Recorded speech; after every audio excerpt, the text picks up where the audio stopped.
जय श्री श्याम। सर्वमंगल मांगल्ये शिवे सर्वार्थ साधिके शरण्ये त्र्यंबके गौरी नारायणी नमोस्तुते। भगवते श्री दुर्गायै नमः। आप सभी को नवरात्रि की हार्दिक शुभकामनाएं। भगवती दुर्गा जी आप सभी की मनोकामनाएं पूर्ण करें। आज मैं आपको नवरात्रि व्रत से संबंधित सारी जानकारी दूंगा।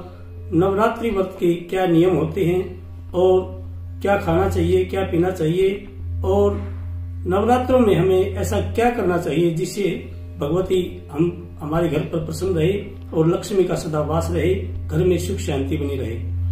आज मैं आपको बताऊंगा व्रत में के नियम जो हैं उसमें हमें कैसा व्यवहार करना चाहिए। यदि अब तक आपने मेरा चैनल सब्सक्राइब नहीं किया है तो कृपया चैनल को सब्सक्राइब करें, वीडियो को लाइक और शेयर करें। सबसे पहले नवरात्रि शुरू होते हैं तो आप प्रातः काल जल्दी उठें, सपरिवार और घर की साफ सफाई करें, सभी स्नान करें और नए नए वस्त्र पहने तथा घर में गंगा जल का छिड़काव करें। और प्रातः काल उठते ही अपने घर के मुख्य द्वार पर आप जल का छिड़काव करके गंगा जल छिड़कें और भगवती लक्ष्मी जी की स्वागत के लिए, भगवती दुर्गा जी के स्वागत के लिए आप घर के मुख्य द्वार पर एक दीपक जलाएं।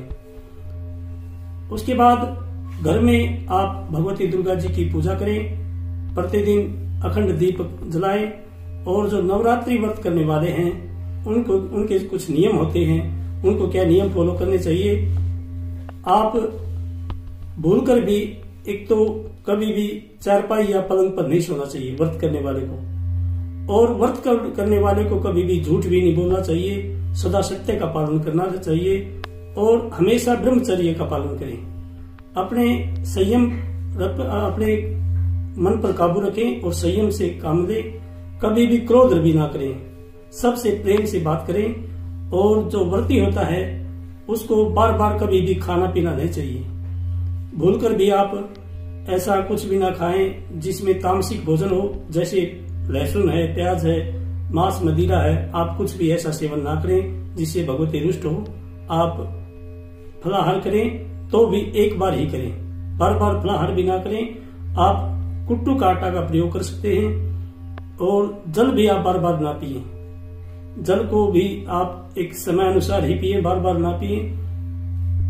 व्रत में आप कभी भी किसी दूसरे का घर जाकर के अन्न नहीं खाएं। कोशिश करें अपने घर में ही रहें और भगवती का आप स्मरण करते रहें। और यदि आप किसी कार्यवश बाहर जा रहे हैं तो कोशिश करें अपने घर का ही फलाहार करें, जो भी आप लेकर जाते हैं, पानी, फलाहार। और यदि आप, अब मैं आपको बताऊंगा व्रत यदि आप 9 के 9 नहीं कर सकते तो क्या करना चाहिए इस स्थिति में। क्योंकि कहा गया है कि भाई शरीरम आद्यम खलु धर्म साधनम, शरीर ही धर्म का सबसे पहला साधन है।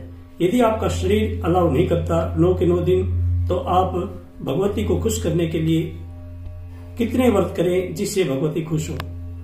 कोशिश करें आप, यदि आप पूरे 9 के 9 व्रत नहीं कर सकते तो जो प्रतिपदा से शुरू होकर के सप्तमी तक जो 7 नवरात्र होते हैं उसको सप्तरात्र नवरात्र व्रत कहा जाता है।